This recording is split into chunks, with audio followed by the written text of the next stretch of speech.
All right, welcome.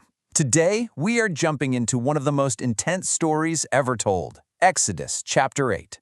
But we're not just going to retell the story of the plagues. Nope, we're going to break down what makes it tick. This powerful repeating cycle of demand, destruction, and defiance that just builds and builds this incredible tension. So, let's get into it. So, here's our game plan. First, we'll set the scene for this high-stakes standoff. Then, we're going to walk through the plagues of frogs and flies, and you'll want to pay close attention to this huge turning point with Pharaoh's magicians. And finally, we'll zoom out and map out that brilliant repeating cycle of defiance that really drives this whole conflict. Okay, so picture this. We're in the heart of the ancient Egyptian empire. You've got Moses and Aaron on one side, representing the enslaved Hebrew people and their God. And on the other, you have Pharaoh, the absolute ruler of what was then the most powerful nation on earth. And the whole thing, everything, boils down to a single, uncompromising choice. Look how simple and direct this is. This isn't a friendly chat or a negotiation. It's an ultimatum, plain and simple. You have the clear demand on one side and the equally clear consequence on the other. It's this choice, freedom or plague, that sets the stakes sky high right from the start. There's absolutely no middle ground here. And that brings us to the first major plague in this chapter, the frogs. Now, as we go through this, I really want you to watch for a specific sequence of events, a pattern that's about to become super important. Listen to that description. It's designed to be visceral, to really get under your skin. This is not just some minor inconvenience, it's a total invasion. Frogs in your bed, frogs in your food, you literally can't escape. The psychological pressure here is meant to be just as crushing as the physical one. It's a demonstration of a power that can touch anything and anyone, anywhere. So, Aaron acts, and boom, the plague begins.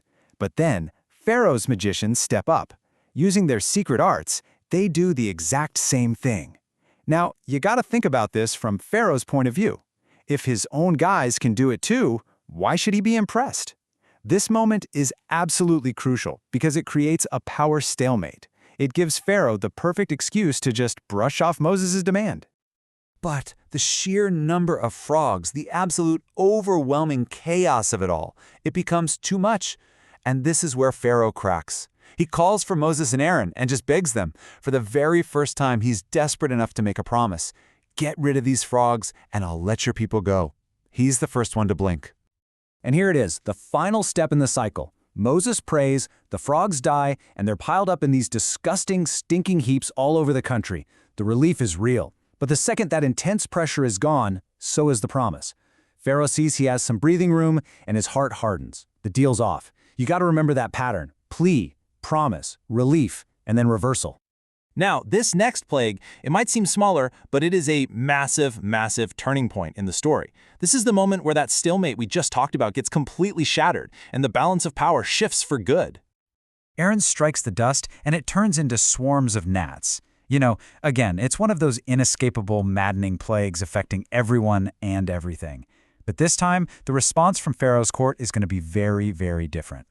So let's just look at the magician's track record so far. They turned water to blood? No problem. They summoned frogs? They did it. But when they try to create gnats from dust, nothing. They fail. And this just perfectly shows that their power, their secret arts, has a very clear and undeniable limit. They have hit a wall they cannot get past. And what they do next is just stunning.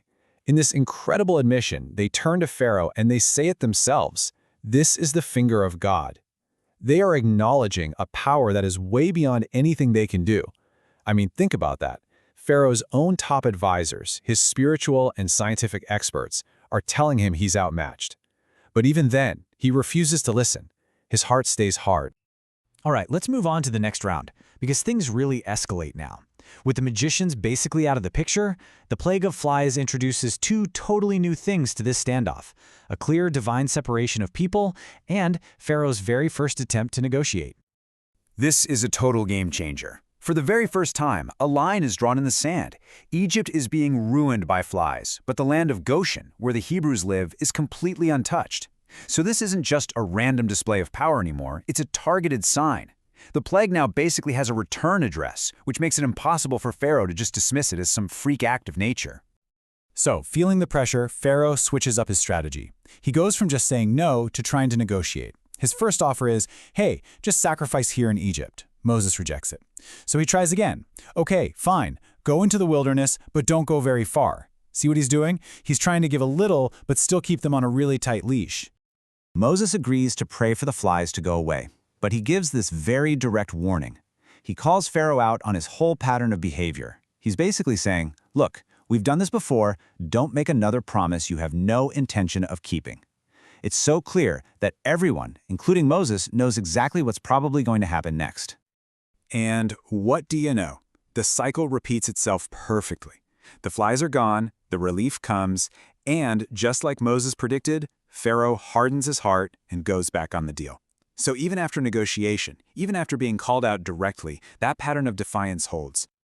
Okay, so now that we've walked through these plagues, we can step back and see the narrative blueprint that's at work here. This isn't just a random series of events, it's a powerful, repeating cycle that is the engine for this entire story. Here it is laid out plain and simple. It always starts with the demand. Refusing the demand brings the plague. The pressure from the plague leads to a plea and a promise. Once there's relief from the plague, it's immediately followed by the reversal where Pharaoh hardens his heart. This five-step cycle creates this incredible rhythm of tension rising and falling over and over again. And just to put a really fine point on it, this cycle isn't a one-time thing. After the frogs, after the gnats, and after the flies, 3 times just in this one chapter, the text explicitly says that Pharaoh hardened his heart and refused to listen. The story is laser-focused on this theme of stubborn, repetitive defiance. So, we end with this question for you to think about. This deliberate repeating structure isn't just for drama. It's making a really profound point. What does this cycle of defiance reveal about how power works, or about how fragile promises made under pressure really are? And ultimately, what does it say about the consequences of a hardened heart? It's a pattern that asks us to think deeply about why we resist, even when the evidence is staring us right in the face. Thanks for joining us for this explainer.